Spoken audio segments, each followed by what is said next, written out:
Hi, I'm David Gebhardt. I'm 44 years old. I live in BC, Canada. In May of 2017, I was diagnosed with Parkinson's disease. The type of Parkinson's I have is more movement related rather than tremors. I do have tremors and I get them when I'm nervous. I'll probably get some during this video because I am very nervous, but on a regular daily basis I don't get a lot of tremors. It's more stiffness through my left side. Like my left hand is very stiff. I have trouble walking. I limp a little bit on my left side because my left side's always kind of trying to catch up with my right side. But for the current time it's manageable. I'm still working full time, and I exercise every day. Exercise is a big part of big component for the type of treatment I'm undertaking. I take Cinnament, a couple of supplements, and exercise. Basically, the purpose of this video is to review a lot of the symptoms leading up to my diagnosis, to cover, what was going on before I saw a neurologist. So that's part one. Part two is just a basically how it finally got figured out. How did we figure out that I have Parkinson's? And then three is the appointment with the neurologist, because I get a lot of questions from people, and I see a lot of questions on Facebook. Well, what happened before you were diagnosed, or what happened during your diagnosis period, or what happened at your neurologist appointment? So the purpose of this video is just to basically recount those things. It's basically just an analysis, and on purpose I've left out a lot of emotion and feeling, so it's just basically a recounting of the facts of what was going on, rather than the feelings. I feel it would be too much. There would be too much ground to travel, and it would be like a three-part video, and I'm trying to keep this to a decent amount of time so people don't get bored or people don't get lost or think, oh, this is too much information for one video. So I'm just trying to shorten it a little bit so that if someone's watching this video, like, the purpose is for anybody to be able to watch this video and go, hey, I know someone that has part of the symptoms that he's talking about, or hey, I think I have some of those symptoms. And if you do, go talk to your doctor. I'm not a doctor, and the purpose of this video is not to perform a diagnosis on anybody, but just basically a recounting of what happened to me. And I just want to use this video to add to the discussion of Parkinson's, to provide a little bit more information and maybe raise awareness a little bit. And yeah, so I appreciate you watching this, and we'll get on with it. So now that my Parkinson's has been diagnosed, I can trace back my symptoms to 2012, 2013. Basically near the end of 2012 to the beginning of 2013 is when we can first see them coming up. And I used to work with a guy at work. The type of work I do is an overhead door technician, so at times it can be very physical. We install and service garage doors, so there's a lot of lifting and carrying up and down ladders, and there's a lot of small components, a lot of little nuts and bolts. And I can remember joking with the guy that I was working with at the time. I worked a lot with him. I would always say, come on, left hand, you can do it, right? So I was starting to have problems doing like fine motor movements. I can't even do them right now. Fine motor movements with my left hand, like screwing on little nuts and bolts, or using hand tools and stuff. So that's kind of one of the first physical symptoms.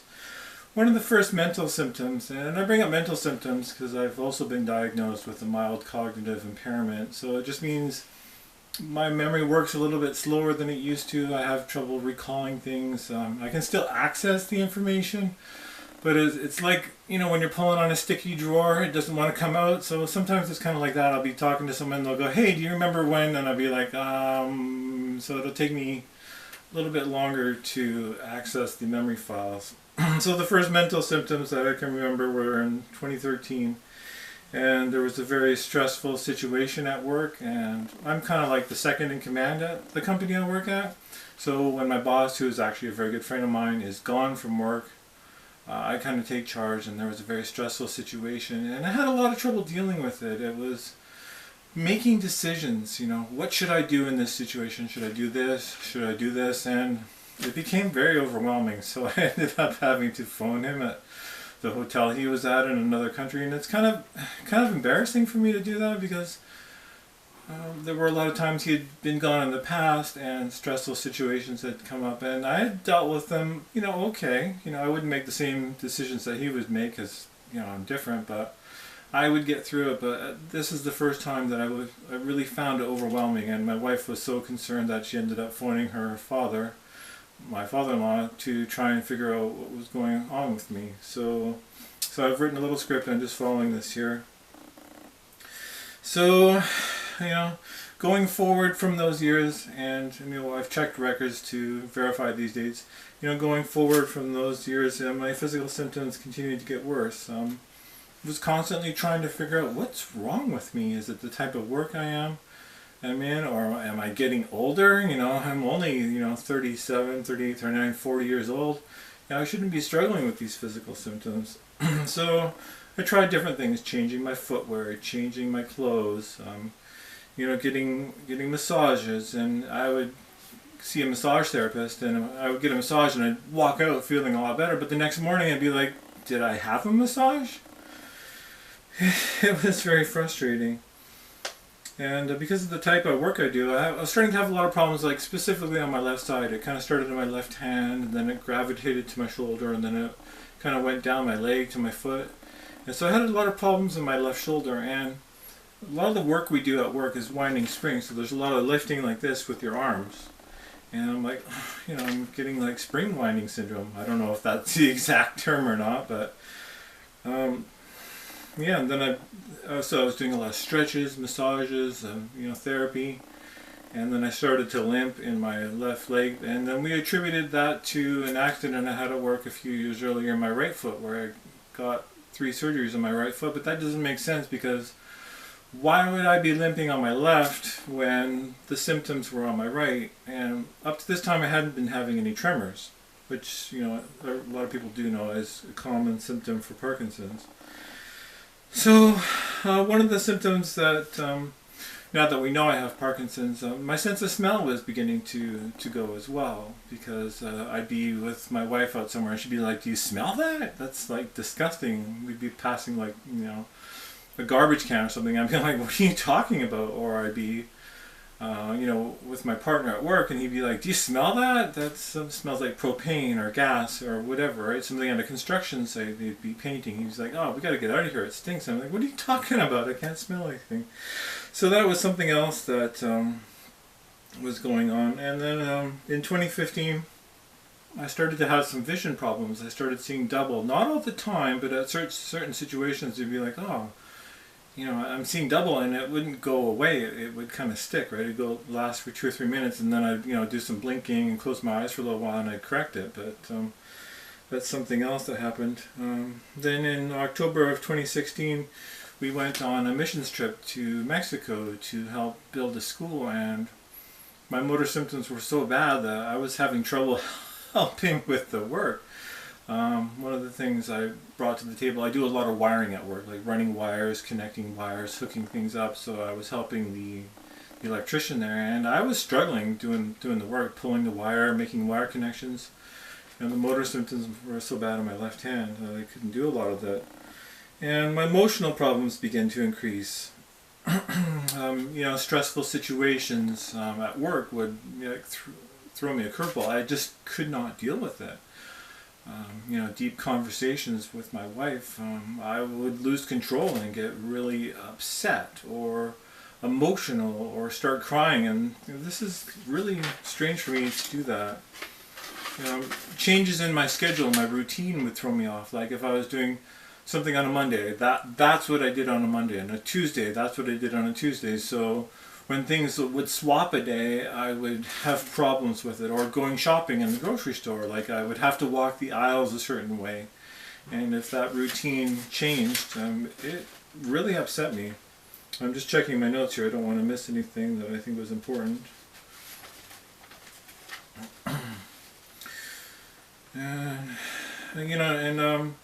One other thing that was going on, I would start to forget things like details about the children, details about their births, or conversations I just had with like a family member. My wife would be like, oh, what did you talk about with so-and-so? And I'd be like, I honestly don't remember.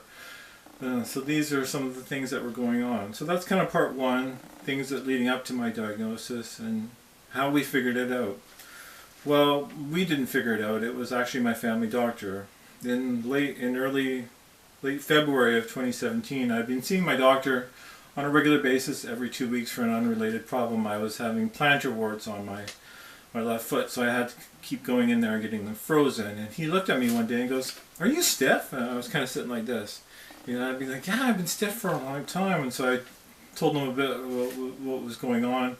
Like seeing a massage therapist, and we tried different things. And so he grabbed my arms and kind of wiggled them about a little bit, and he goes, "That's weird. I'm going to send you to see a neurologist." We're like, "What?" So to me it kind of went like over my head, and my wife was actually very concerned. And you have to understand, at this point in our lives we were planning some major career changes. I had enrolled in a seminary school, and I was going to train to be a pastor, and I was taking courses on the side as well as working full-time at the job I do. So my schedule was very packed. Schoolwork would take 10 to 15 hours per week, 40 hours, 40 to 45 hours of work each week, plus other family and church commitments. So I thought a lot of the stiffness I was having was due to the stress in my life. So I was looking at ways to ease that stress a little bit, pass off some of my responsibilities at church to other people, or do less chores at home. So I was doing quite a bit less at home, but none of that was really working.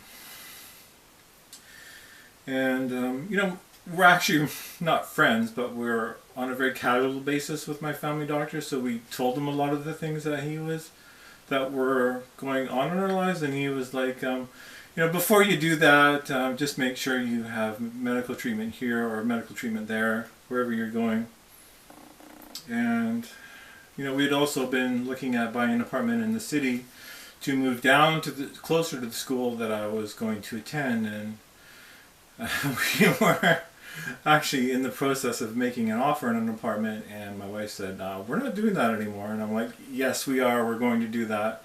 And it turned into a big back and forth fight, and I wasn't handling the discussions very well. And she basically put her foot down and said, "No, we're not going to do that." And I did listen to my wife in the end.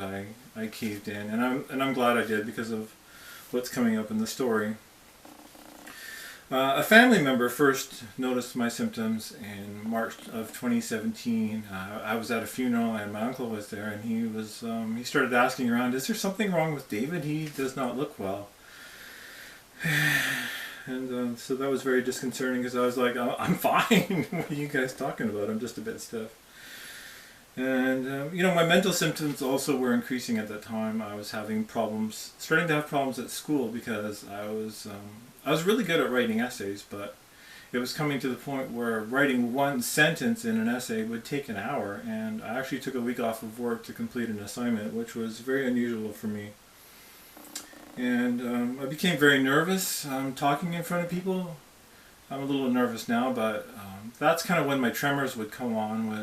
I'd be up in front of people talking. The pastor would ask me to read a passage at church, and I would get up there and I would literally be shaking. And that was very strange for me, because growing up I had played the piano and sang in front of people, not just a few people, but I was in a band and a choir, so there was sometimes 100 or 200 people in the audience, depending on what the situation was.